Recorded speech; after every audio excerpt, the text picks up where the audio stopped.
Water's Edge Inn and Conference Center, Old Forge's premier lodging destination, presents Adirondack Journal.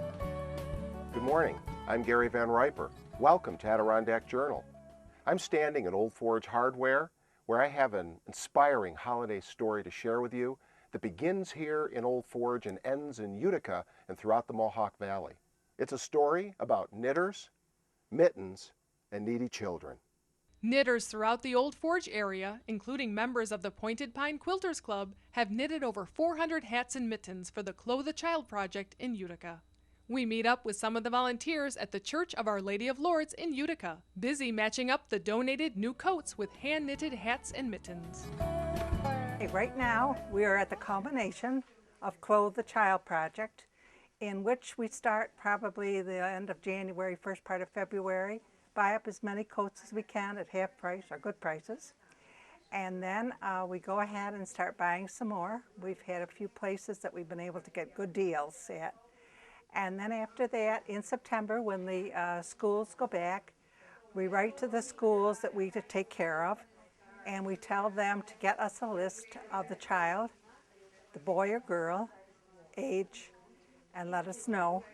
So then what we do is make sure that what we have in our inventory that we have already got, we will have, and then we start going out and buying more coats. These children needed to have warm coats, warm hats, and warm mittens. So we decided that this is what they call Clothe the Child. And the founder of this organization, Mary Varick, had said, this is our work, to take care of the children. And we figured this, you couldn't do it any better way than if you did this. Myself, I've made about 75 pair of mittens this year, but I usually start in January or February. And one of the girls, Pat Bennett, who was president, her sister has made 153 hats. We've had a lot donated, and the mittens, believe it or not, have come as far as England.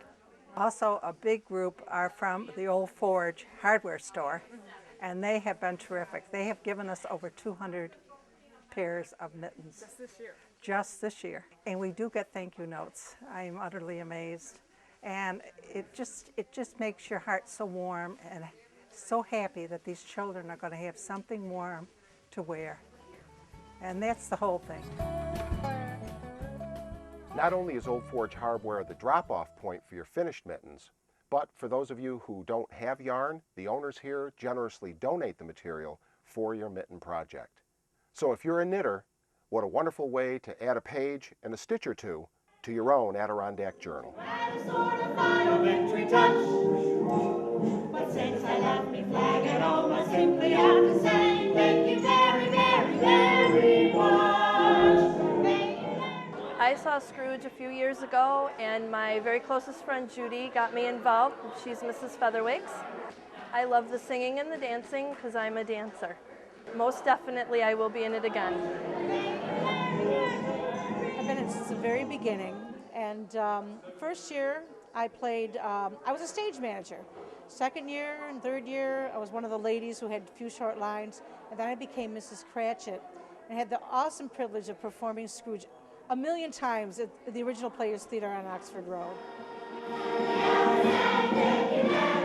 Thanks for tuning in, and thanks too to Peter Loftus for bringing Scrooge to our area for the past 26 years. I hope to see you next weekend for Scrooge at the Stanley, and that between now and that time, you will enjoy Mohawk Valley living.